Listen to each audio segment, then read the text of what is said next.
Assalamualaikum warahmatullahi wabarakatuh. Apa kabar anak-anakku sekalian? Sudah siapkah kalian untuk belajar hari ini? Coba kalian perhatikan anatomi tubuh manusia berikut ini. Secara garis besar, manusia terdiri dari kepala, tangan, badan, dan kaki. Manusia tersebut juga memiliki ciri berambut pirang dan berhidung mancung. Nah, di dalam teks anekdot juga memiliki bagian-bagian yang sering kita sebut dengan struktur dan kaidah kebahasaan. Nah, struktur itu diibaratkan dengan bagian-bagian dari tubuh manusia yang tadi Ibu sebut, yaitu kepala, tangan, badan, dan kaki. Sedangkan ciri kebahasaan itu bisa dibilang dengan ciri dari manusia tersebut, yaitu berambut pirang dan berhidung mancung. Itu biasa kita sebut dengan struktur dan ciri atau kaidah kebahasaan dari sebuah teks. Hari ini kita akan mempelajari mengenai struktur dan ciri atau kaidah kebahasaan teks anekdot.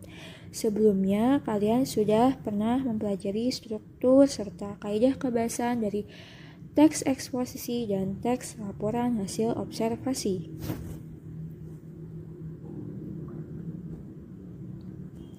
Struktur teks anekdot terbagi menjadi 5 bagian. Yang pertama ada abstraksi, yang kedua orientasi, yang ketiga krisis, yang keempat reaksi, dan yang terakhir atau yang kelima yaitu koda.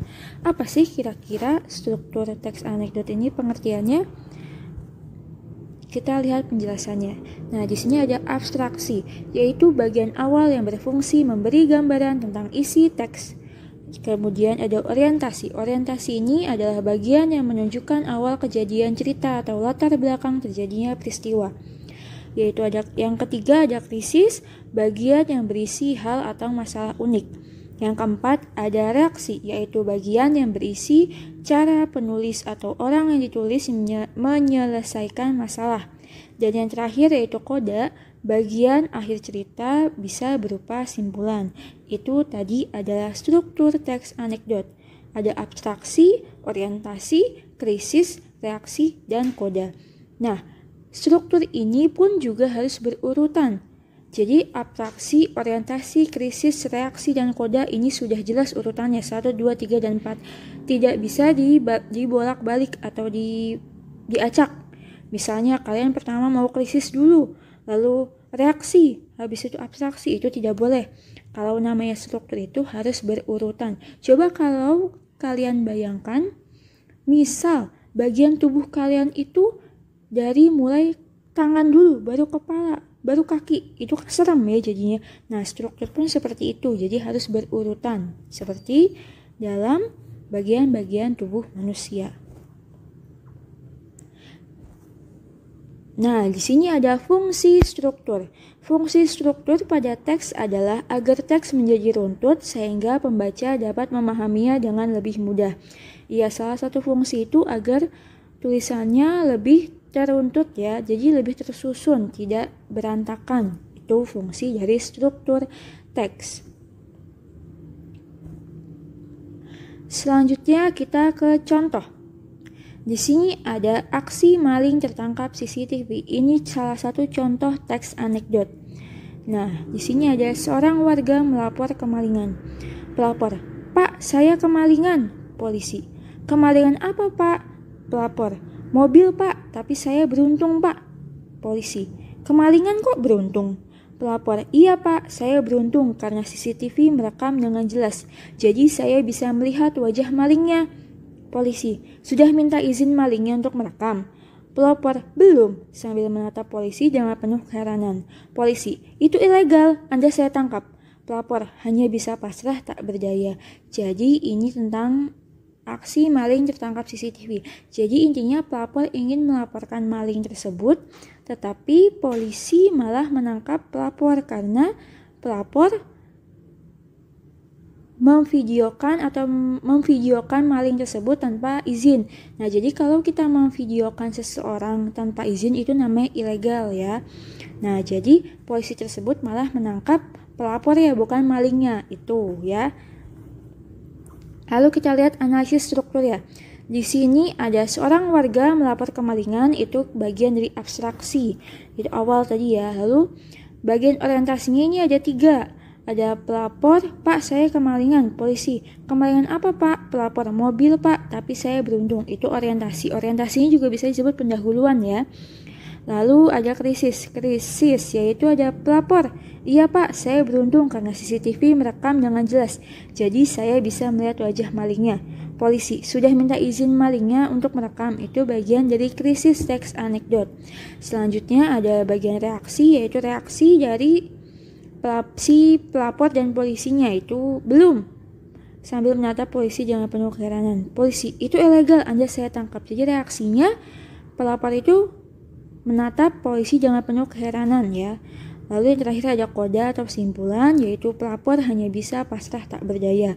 Itu adalah simpulan. Nah, itu merupakan analisis struktur teks anekdot. Mudah bukan? Selanjutnya yaitu kita lanjut ke kaidah kebahasaan teks anekdot. Kaidah kebahasaan teks anekdot terdiri dari 6 bagian.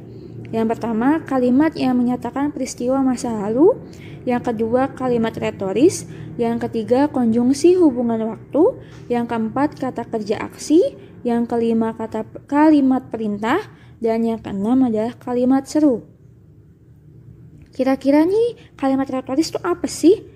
Lalu apa bedanya kalimat perintah dengan kalimat seru? Nah, di sini Ibu juga akan menjelaskan penjelasan mengenai kaidah kebahasaannya. Yang pertama, kalimat yang menyatakan peristiwa masa lalu. Contohnya, semalam saya tidak bisa tidur.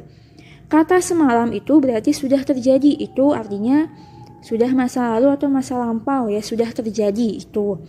Lalu yang kedua, kalimat retoris. Kalimat retoris adalah kalimat yang sebenarnya tidak memerlukan jawaban, karena memang sebenarnya bukan sedang bertanya, tetapi mengungkapkan dengan sebuah pernyataan dengan bentuk pertanyaan. Contohnya, bukankah membohongi orang tua adalah dosa besar? Kalian pasti sudah tahu semua ya kalau berbohong kepada orang tua itu adalah dosa yang sangat besar. Jadi sebetulnya tidak usah dengan bertanya seperti itu pun kalian sudah tahu jawabannya seperti apa ya. Jadi kalimat retoris itu adalah pertanyaan yang tidak membutuhkan jawaban. Ya, contohnya yang tadi ya, bukankah membohongi orang tua adalah dosa besar?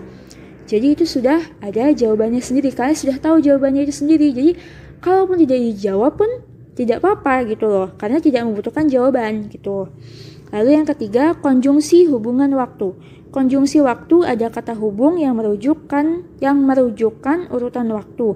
Contoh, sejak, sedari, serta, sewaktu, ketika, selama, sambil, sementara, sebelum, sesudah, setelah, sehingga, sampai, dan masih banyak lagi konjungsi hubungan waktu yang lainnya. Yang keempat, kata kerja aksi. Kata kerja aksi adalah kata kerja yang menunjukkan bahwa suatu subjek sedang melakukan suatu kegiatan, tindakan, aksi, atau perbuatan. Nah, yang udah pasti kata kerja aksi ini ya kata kerja gitu loh. Nah, contohnya Ani menangis karena kehilangan kucing peliharaannya. Kata kerja ini ada di menangis. Kata kerja aksi ya, karena dia menangis saat itu juga karena kucingnya hilang, jadi dia menangis. Itu menangisnya adalah kata kerja aksi. Yang kelima, kalimat perintah. Kalimat perintah merupakan kalimat yang mengandung makna memerintah seseorang untuk melakukan sesuatu. Contohnya, jangan membuat ribut anak-anak. Itu adalah kalimat perintah karena guru tersebut untuk menyuruh anak-anak agar tidak ribut ya. Itu perintah. Perintah guru ke anak-anak agar anak-anaknya tetap diam dan tidak ribut itu. Nah, yang terakhir ini ada kalimat seru. Kalimat seru adalah kalimat yang isinya mengungkapkan kegaguman perasaan. Contoh, dia cantik, itu seru. Ya, jadi mengungkapkan kalau dia cantik itu. Itulah penjelasan dari kaidah kebahasaan.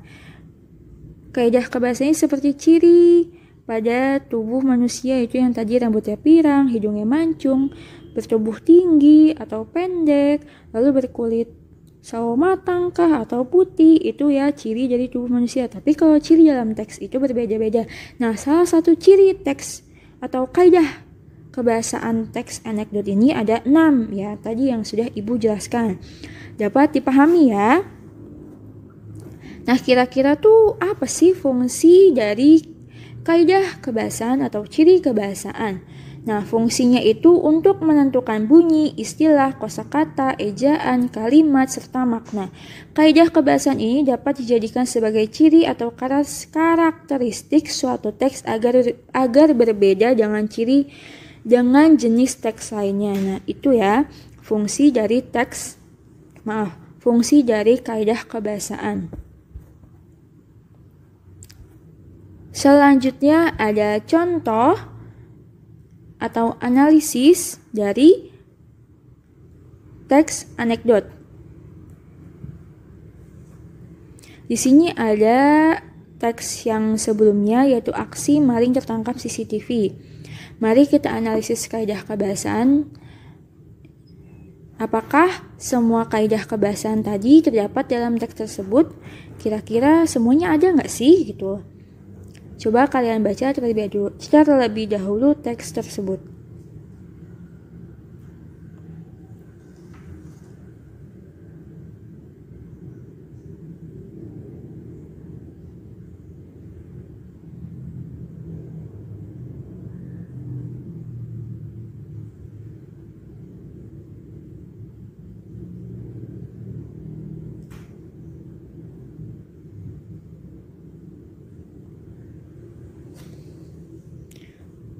Nah, sekarang kita lihat analisis kebahasaan teks anekdot tadi. Di sini ada kalimat yang menyatakan peristiwa masa lalu, yaitu ada ya buktinya. Yang pertama itu seorang warga melapor kemalingan. Berarti warga tersebut sudah melapor ya kalau dia kemalingan. Itu berarti peristiwa masa lalu atau sudah terjadi karena dia sudah melapor ya. Nah, yang kedua kalimat retoris. Kalimat retorisnya itu adalah polisi. Kemalingan kok beruntung? Nah, sebetulnya kan kemalingan itu bukan peristiwa beruntung ya untuk manusia gitu loh. Jadi, itu sebenarnya tidak perlu dijawab gitu. Karena kemalingan ya tidak bisa dikatakan beruntung gitu.